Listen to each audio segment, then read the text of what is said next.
Les enseignants contractuels bientôt évalués. Voilà, donc malgré la plainte de certains qui disaient qu'ils n'avaient pas encore été identifiés, le département donc a émis, un communiqué qui du 13 février, communiqué qui annonçait l'évaluation bientôt des enseignants contractuels.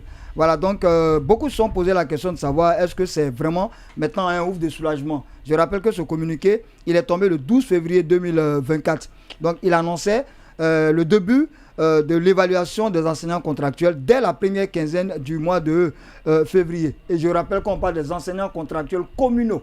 Ce qui veut dire que logiquement, Conakry n'est pas concerné par cette évaluation des enseignants contractuels communaux. Donc, M. Mvali Condé, vous suivez beaucoup le dossier des enseignants contractuels communaux. Pour vous, c'est de la poudre de perlimpinpin ou est-ce que réellement nous sommes en train d'avancer sur le dossier des enseignants contractuels? Bien, et je commence d'abord par dire que nous avons demandé la publication de la liste des enseignants contractuels.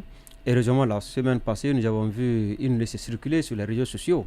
Une liste de 19 000 et quelques personnes. On est arrivé à 19 000 encore. Oui, 19 000 et quelques personnes. Donc on passe de 18 000 à 19 000 de 13 000 d'abord, parce qu'on nous avait dit qu'ils avaient identifié 13 000 et quelques diplômes. Oui. Et après, on nous a dit que c'était 18 000, mais actuellement, nous sommes à 19 000 et quelques contractuels. Donc déjà, les listes sont en train de gonfler encore. Les listes sont en train de gonfler. Mais ce que moi, je ne parviens pas à comprendre, c'est qu'on a publié une liste, mais il n'y a pas de numéro. C'est-à-dire qu'il fallait amener les citoyens à comprendre que c'est combien. C'est-à-dire qu'il s'agit de combien d'enseignants contractuels. Quand on voit le tableau, il fallait réserver une colonne pour la numérotation. C'est-à-dire que 1, 2, 3, 4, pour que celui qui veut savoir que c'est 19 000, qu'il sache directement à la fin. Donc, on n'a pas mis le numéro d'ordre, donc on ne sait pas. Moi, j'ai fait un calcul. Il a fallu calculer carrément. Moi, j'ai calculé. Carrément, parce que quand moi, je prends une page, par exemple, il y a combien de personnes? Il y a 21 personnes. J'ai multiplié ça par le nombre de pages, etc. Je me suis rendu compte parce que c'est 912 pages. Je pense 912 pages fois 20. Et si chaque page, on a 21 personnes, je pense qu'on peut connaître le nombre. Donc, selon vous, ça a été fait à dessein pour camoufler le nombre d'enseignants contractuels. Qu'on connaisse, n'est-ce pas, le nombre. Mais pourquoi? Et Mvali Condé, l'observateur, a bien vu cette petite supercherie. Ça, c'est la première des choses. La deuxième des choses, d'abord, c'est quoi? C'est que on a publié la liste, c'est une bonne chose, je l'ai dit. La deuxième des choses, on dit qu'on va les évaluer. Mais au lieu, on disait qu'on allait les évaluer en situation de classe. Mais maintenant, je pense que ça ne sera plus en situation de classe. Parce qu'on demande à tous les enseignants contractuels d'aller dans les chefs-lieux. Que c'est dans ces chefs-lieux-là, on va les évaluer. Mais est-ce que maintenant c'est en situation de classe? Parce que... Oui, mais c'est forcément en situation de classe. Parce que moi, selon le communiqué, on a dit les enseignants contractuels communaux officiellement en situation de classe identifiés ou non identifiés. Oui. C'est ce que le communiqué dit. Oui, maintenant ça veut dire que quand vous dites, par exemple, l'enseignant contractuel qui est à Yomo, vous lui dites de venir à Zérekou, ou bien qui est à Djeké, vous lui dites de partir à Yomo pour l'évaluer. Est-ce qu'on va l'évaluer en situation de classe? Ou bien on va créer une salle, on crée des compères. J'entends par compères, on fait asseoir des cadres comme si c'était des élèves. Oui, un collège. Oui. Vous venez, vous faites la prestation devant. Mais est-ce que ça c'est en situation de classe? Il faudrait qu'on vienne voir l'enseignant avec ses élèves. En temps normal.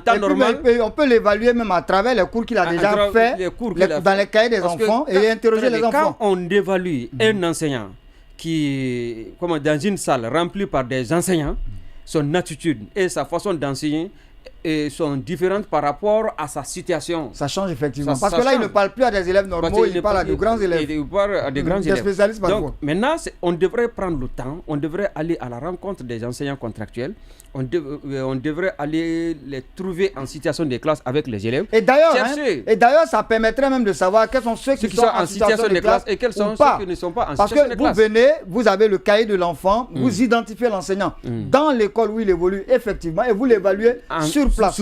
Je pense que c'est la meilleure solution s'il y a véritablement volonté de faire de la transparence. Donc ça déjà, et on a raté. Si réellement on veut recruter les vrais enseignants, on a raté. Pourquoi? Parce que n'importe qui peut venir à Djeké ou n'importe qui avec les documents demandés. Et on sait souvent comment ils obtiennent ces documents. Et en Guinée, si on peut avoir tous les documents, même son propre certificat de décès, on peut l'avoir si on est prêt. Maintenant, comment aussi on va les évaluer? La question là, on va se poser. Comment on va les évaluer? Et on a aussi demandé d'envoyer les critères d'évaluation. On a aussi demandé d'envoyer les documents suivants. Comment dirais-je?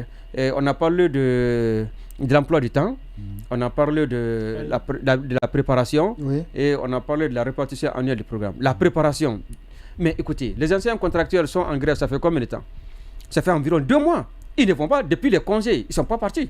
Mais quand vous vous dites à un tel enseignant de venir avec son cahier, alors qu'ils sont en grève, ça aussi, ça va poser un autre problème. Pourquoi? Parce que parce qu'à l'intérieur, beaucoup ne vont pas à l'école. Ils ne vont même pas. Ils n'ont pas suspendu la grève. Tout le monde le sait. Après congé, ils ont déclenché une grève et qui continue. Mais si vous leur dites aussi de venir avec le cahier, cela veut dire qu'ils vont commencer à compter à partir de quand? Est-ce qu'ils vont commencer à compter du début de l'année jusqu'au congé? La question là, on va se poser. Et la deuxième des choses, on dit aussi d'envoyer la chose, comment dirais-je, le certificat, ou bien même pas le certificat, mais plutôt le contrat. D'envoyer le contrat. Parce qu'il n'y a pas eu de contrat signé. Il n'y a pas eu de contrat cette année. Maintenant, le contrat qu'ils vont envoyer, c'est quel contrat? C'est le contrat de 2022-2023. Et alors que le contrat là est annulé. Mais si vous pensez que le contrat là est en vigueur, alors que vous n'avez pas payé ce contrat, mais pourquoi continuer à utiliser ce contrat-là pour l'engagement des enseignants contractuels? Il y a beaucoup de contradictions. Il y a beaucoup de contradictions. Le contrat a été annulé. Quand on annule un contrat, on ne peut plus dire, n'est-ce pas, à l'enseignant... Que ça peut valoir ce que de droit. Ce que de droit. Donc, il y a ce problème. Maintenant, nous posons la question suivante aux enseignants. Nous posons aussi la même question aux MEPIA. Les enseignants contractuels seront évalués en situation de classe. Nous voulons connaître les critères d'évaluation. Ils seront évalués dans leur propre matière ou quoi? Ou bien, qu'est-ce qu'on va faire? On va appeler les enseignants pour venir... Les homologues pour venir suivre le cours. Ou bien, qu'est-ce qu'on va faire? Ou bien, on va envoyer l'enseignant là dans une classe, dans la préfecture, pour qu'il fasse sa prestation là-bas. Qu'est-ce qu'on va faire réellement? Comment on va les évaluer? Je crois qu'il serait très intéressant que le MEPUA, c'est le MEPUA qui va évaluer, puisque c'est le ministère utilisateur. C'est l'inspection générale. Donc, il faudrait qu'ils expliquent clairement aux enseignants contractuels quels sont les critères qui seront retenus et comment est-ce que ces évaluations vont se passer pour que demain il n'y ait pas de discussion. Ils seront évalués dans combien de matières? Est-ce qu'il y a la culture générale? Ils doivent le savoir. Ou bien ils seront évalués dans leur spécialité. S'ils seront évalués dans leur spécialité, comment ça va se faire? On va leur dire d'aller préparer à la maison, venir, ou bien on va lui poser des questions. Qu'est-ce qu'on va faire? Ce que j'ai compris, on a dit évaluation en pratique de classe. En pratique de classe. Mais maintenant, là, ils ne seront plus évalués dans leur classe. On leur a dit de se déplacer. Il y en a qui vont parcourir 100 kilos pour venir, n'est-ce pas, et dans la préfecture. Et là, qu'est-ce qu'on va faire? Est-ce qu'on va les prendre, on les envoie dans les classes, dans les différentes classes pour enseigner? Un autre facteur, c'est quoi? C'est qu'eux-mêmes, ils savent que le problème concerne 19 000 et quelques enseignants. Ils n'ont pas fermé les écoles. Nous sommes en pleine année scolaire. Et si vous arrêtez toutes les activités, vous dites à 19 000 personnes de se déplacer et d'aller, comment dirais-je, d'aller dans les chefs-lieux et d'aller aussi faire un concours, vaut mieux fermer les écoles pour dire que nous allons fermer les écoles pendant une semaine parce qu'on va consacrer cette semaine à la formation. Parce que la majorité des enseignants dans beaucoup de localités sont des enseignants contractuels. S'ils bougent, ça veut dire que l'école s'arrête. Il y a 70% des enseignants à l'intérieur du pays sont des contractuels. Vous leur dites que vous allez les évaluer en pleine année scolaire. Ça pose problème. Mais si on les évalue en pratique de classe, là en ce moment, il n'y avait pas de problème. On va sur le terrain, on va dans la classe habituelle et on les évalue. On les évalue. Oui. Donc ce sont ces problèmes-là. Mais nous, comme quand on n'est pas informé, on n'a pas droit à la parole, nous voulons savoir quels sont les critères de l'évaluation et ils seront évalués dans quelle matière. Est-ce que la culture générale est là? Quand même, moi, je voudrais proposer ceci aux membres, comment dirais-je, au cadre du MEPIA. Je voudrais que le français occupe une place de soi. Extrêmement important, parce que c'est le véhicule même des matières. Après l'évaluation, qu'est-ce qu'on va faire? Et les enseignants du primaire, ils seront soumis à la rédaction. Les enseignants du collège et du lycée à la dissertation. Il faut qu'on sache que l'enseignant qui est venu est capable d'enseigner. Pourquoi le français? Le français, ce n'est pas parce qu'on veut être comme la France, mais on veut savoir, est-ce que l'enseignant qui est là, il peut lire et comprendre? C'est l'outil de communication. Parce que vous avez beau être un bon mathématicien, mais si vous n'avez pas l'outil linguistique pour vous ne pouvez pas comprendre le problème. C'est pourquoi tous les bons mathématiciens sont des bons professeurs de français. Celui qui enseigne très bien les mathématiques, il peut enseigner français. Effectivement, mais l'inverse n'est pas possible. La logique quand même. Parce que pour comprendre un sujet, il faut comprendre d'abord la langue. Regardez par exemple les sujets de probabilité, parfois, c'est souvent le problème de langage qui pose problème. Le candidat, par exemple. Et on a ça, mais comme on n'a pas encore toutes les informations, nous allons partir vers les cadres du MEPIA afin qu'ils nous disent clairement quels sont les critères de l'évaluation qu'ils ont, n'est-ce pas, retenus, et ils seront évalués en pratique de classe. Qu'est-ce qu'ils entendent par pratique de classe? À partir du moment où les enseignants se déplacent de leur localité vers la préfecture, maintenant, est-ce que, n'est-ce pas, on va les envoyer dans les classes de cette préfecture, ou bien est-ce qu'on va créer des compères, c'est-à-dire on va faire appel aux enseignants et l'enseignant explique aux enseignants comment il enseigne les élèves. Est-ce que l'enseignant, la manière dont il explique aux enseignants, est-ce que c'est comme ça qu'il pourra expliquer aussi aux élèves, parce qu'il peut être influencé. Si moi je sais tout le monde n'a pas quand même ce caractère. Si je sais que c'est aux enseignants que je parle, je n'ai pas la même attitude. Et surtout quand on vous dit qu'il a une pratique de classe beaucoup plus élevée que vous, c'est un complexe parfois. Un stress quand même. Donc il faut qu'on cherche à s'entendre sur ces paramètres.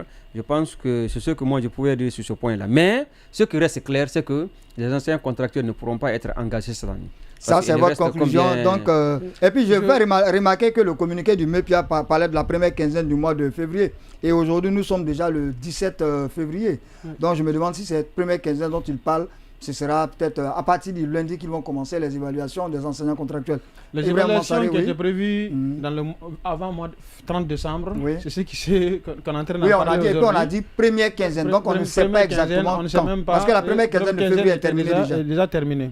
Donc, je reviens sur cette question-là. Tant que nos dirigeants ont leurs enfants dans les meilleures écoles à l'étranger, dans les écoles privées, dans les meilleures écoles privées de la République, dans les meilleures écoles privées dans la sous-région, nos écoles ne seront jamais valorisées et les cris de cœur des enfants pauvres ici de Turik ne pourront jamais être pris en compte.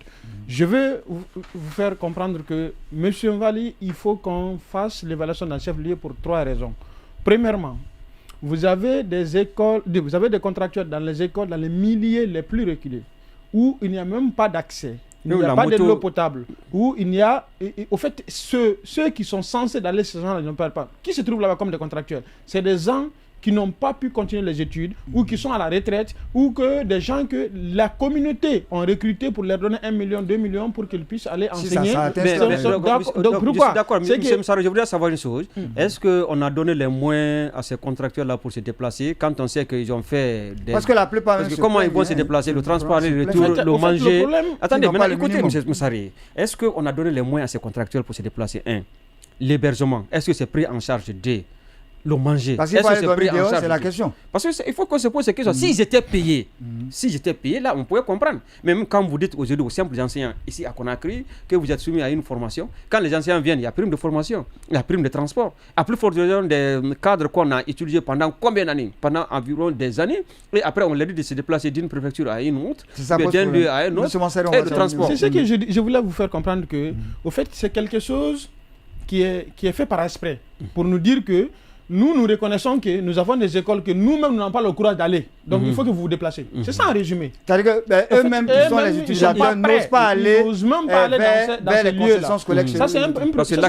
Deuxième élément, même ceux qui se trouvent dans ces chefs-lieux, dans ces villages, des endroits où l'accès est difficile, même s'ils ne sont pas admis, ceux qui seront admis ne vont pas accepter d'aller servir là-bas. Ça, c'est un autre problème aussi. Il y a un autre aspect que vous avez touché. Le temps nous prend. On a un dernier thème à développer. On va revenir la prochaine fois là-dessus sûrement. Voilà.